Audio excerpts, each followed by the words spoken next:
Mikä on teidän tulevaisuuden suunnitelmia? Kiertuetta, paljon keikkailua Kanadaan, Pohjois-Amerikkaan yleensäkin, yritetään päästä jenkkeihinkin taas. Meillä kävi silleen viimeksi, että ei ollut levyyhtiötä eikä ole rahaa, niin mentiin vahingossa, siis tämä oli puhdas vahinko, että mentiin ilman työlupia Jenkkilään ja jäätiin rajalla kiinni, kun tämän näköiset jätket meni valehtelemaan, että me ollaan lastentarhanopettajia ja kaikille metallityöntekijöitä, niin siinähän kävi sillä lailla, että se selvisi, että eihän me ollakaan. Ja, no, oltiin rehellisiä, tunnustettiin missä mennään, antoi meille armoa ja päästi meidät sinne. Ja sanovat, että ensi kerralla pojat sitten kannattaa vittu hoitaa ne työluvat kuntoon, kun tuutte tänne päin. Ja toivottavasti päästään Jenkkeihin, mutta ainakin Kanadaan lähdetään nyt marraskuussa kiertämään The Brains Bandin kanssa.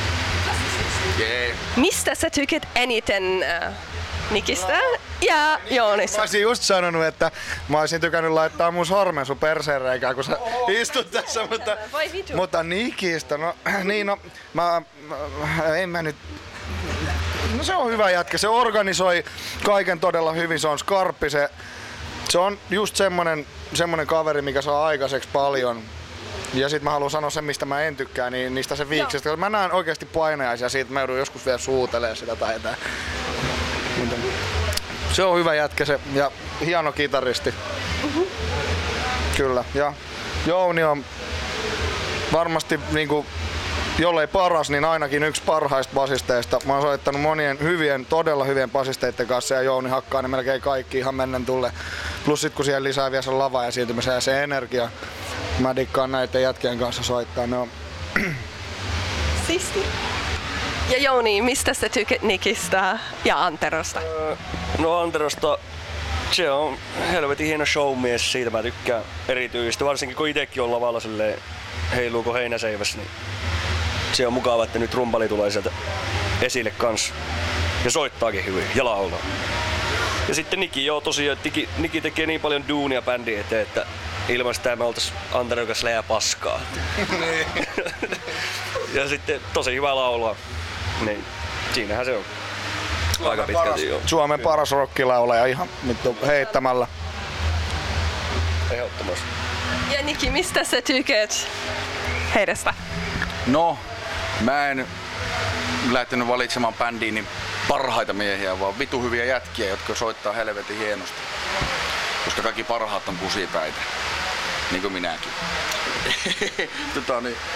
Antero on todella tekninen rumpali, kunnon showmies. Osaa ottaa yleisö haltuun, laulaa hienosti, mikä on uusi juttu meille, että meillä ei koskaan ollut bändissä rumpali, joka laulaa myös taustalauluja ja pysyy niin kolmiääninen laulu parhaillaan. Se tuntuu tosi hyvältä livenä ja mä saan siitä itse tosi paljon energiaa. Ja Jounissa tietysti se, että Jouni on hieno muusikko, todella lahjakas, soittaa biisiä ehdolle ja tosi hyvä esiintyjä, pystyy vetämään ihan silleen niin sydämen pohjasta. Ei ole mitään semmoinen pingon pikkujoulumeininki, humpati pompati rockerolla, vaan oikeasti se lähtee sieltä niin molemmissa mihin se kasvaa suomalainen veto. Kyllä. Ehkä nyt se on loppu?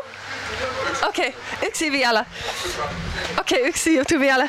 Onko se että sun jalka on kuitenkin hengelinvarallista? Joo, siis jos voidaan puhua, että mikä kertoo mistäkin, niin se poisonnusvaino on varmaan ollut joku tämmönen Nikin niinku etiäinen, minkä se on saanut. Ja siis sehän kertoo mun jaloista, mitkä haisee aivan saatanan pahalle.